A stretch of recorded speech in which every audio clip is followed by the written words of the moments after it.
Hello, Internet. It's me, Udoka, and I actually just watched this movie called No Safe Spaces. It's a movie by Mr. Prager, and my lipstick is uneven. Yeah, this lipstick is done. Please don't mind that. But and Adam Carolla. I'm so surprised I even remember who Adam Carolla is. I remember being a teenager and his radio show with Dr. Drew, Loveline would come on. And that was like my sex ed as a teenager. And then Prager, I knew about Prager because those Prager University videos would always pop up on Facebook, and I'd be like, oh my gosh, I roll. Because I don't agree with some of the Prager University videos. I'm like, okay, cool. And then some of them I'm like, you are so misinformed. Oh my God. Like, you just don't get it. But I watched the movie anyway. I will say I actually really enjoyed the movie. I think they did a decent job. They did a good job, showing the humanity and the humor of Adam, obviously, and of Prager, and there were some funny bits in there. And I think they covered a lot of ground. There's just a few things that I do disagree with. I am more liberal by nature, and so there's still a lot of things that I disagree with. The first thing, I'm checking my notes. So the first thing that I disagreed with is it's very obvious that Prager is butthurt about the whole Google YouTube thing, restricting the videos, which, okay, YouTube and Google actually banned certain people, which I'm fine with because, it's a company that is trying to make sure they're not adding to these echo chambers that actually cost people their lives. Like these online communities where people are just spewing vitriol hatred over and over again. Like, just have their own racist, sexist, whatever views. Like, every month there's a mass shooting in America. And half the time, the person doing the shooting is somebody that was very active in some kind of online racist, misogynist, and misanthropic online community. So I don't have a problem with companies like YouTube, Facebook, banning hate speech. I don't have a problem with that at all. Those are those companies. That's their prerogative.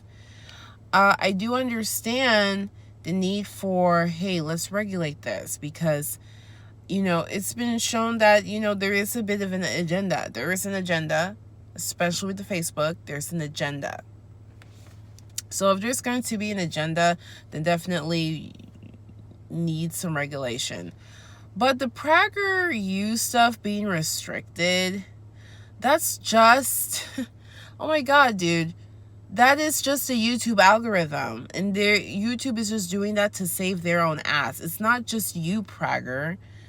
It's like anybody that has the word murder in their title. I'm not going to be restricted because I just said that word. You know what I mean? Like, I just felt like, man, this dude is just really butthurt about the YouTube algorithm, but that's just how it is. It's not being discriminatory at all.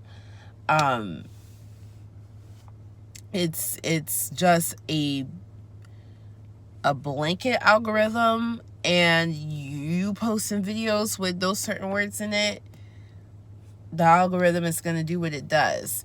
But I think the fact that you're not, I don't think it should be restricted. But he should consider that, listen, it's not like you're banned. You're restricted because of a crappy algorithm. And a lot of YouTubers are fighting to fix the algorithm. The other thing is they did talk about blackness, which they had a professor talk, and I think that professor did a wonderful job at kind of explaining blackness in a way that's not victimizing, which is, yes, racism. It exists, and it's in a lot of places, and a lot of white people will not understand it. Knowing what we know about that, what's next? What's the next step? Okay, so what? So how are we going to get what we want to get knowing there's racism? Like, what's next? I really like that mentality. I personally have that mentality. That's definitely my mentality. I'm not one of these, I don't see color. I'm not one of these, what racism people. I see racism and I shout it out when I see it. It's just that for me, life doesn't stop there. It doesn't stop at, hey, well, that was racist. It continues. It goes, hey, I feel like I didn't get the job probably because I'm black. However, I need a job, so I'm going to keep applying regardless. Like, there does need to be a so what. And the way they portrayed these young men, they were talking to these young black boys on campus, and I didn't like how they portrayed them because they made those black boys seem as if they were self-victimizing themselves. Like, the victimization of being black is self-imposed. No. No, it's just that, unfortunately, we're not educated on how exactly black people are systematically disadvantaged. If we don't want to use the O word, the oppressed word, just use disadvantage. We're not educated on it. People keep going back to slavery, but slavery was not the only thing that happened. Like, after slavery, it was still really shitty to be black. And then after they fixed that issue of black people suddenly being homeless, it was another, it's still really shitty to be black problem. It keeps going and going, and now it's like, well, there's no racist laws. Okay, but tell me why certain things warrant longer prisoning sentence depending on your skin color, or things that seem to be targeting areas that have a certain skin color. Like, we still have a long way to go, and the thing is, we're not well educated on how to articulate those things. So those boys, essentially they were saying, like, it's kind of embedded in this country, and they didn't know how to explain it. They just knew that they see it and feel it. And like, how do you describe to a giraffe what it feels like to be a fish swimming in water? You know what I mean? Like, it's hard to share with somebody an experience that, number one, they can't have and never will have. Number two, they interpret as being a victim. Like, what can you do? But I will say, what else did I want to point out? Oh, and I think Coulthard is an idiot. I hated that Ann Coulthard was in there. I don't like Candace Owens either. There are some topics that I like Candace, and there are other topics where I think Candace is a complete idiot. I can't even say the word. But all those aside, I am so tired. Oh my God. But all those aside, really good documentary. I agree with the idea that we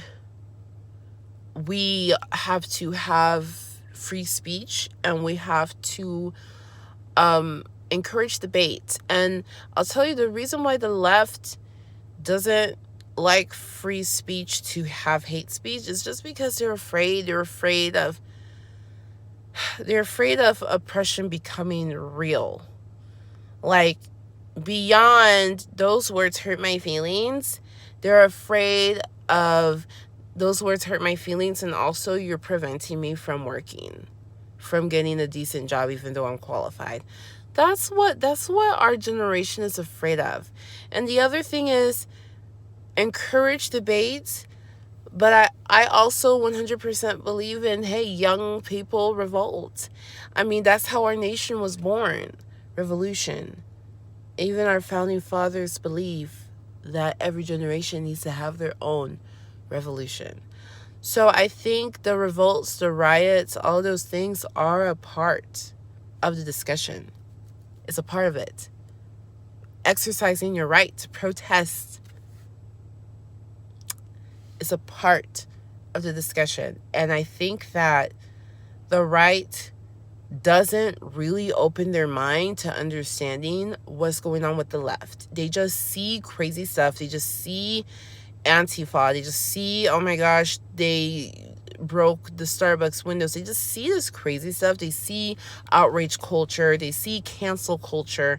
They see like stupid stuff like, oh, if you're white, you can't wear braids. I can't deal with that stuff. They see all that outrageous stuff and they can't sympathize and they can't take what we believe in seriously. And if they can't take what we're saying seriously and they want us to just listen to what they have to say, that's not going to work. And that's the opposite of what they wanted to achieve. So anyway, I'm really tired. Oh my god, I'm so friggin' tired. I have to get my life together again. My diet and everything like that. Holy crap. Okay, until next time, much love, much luck. Peace out.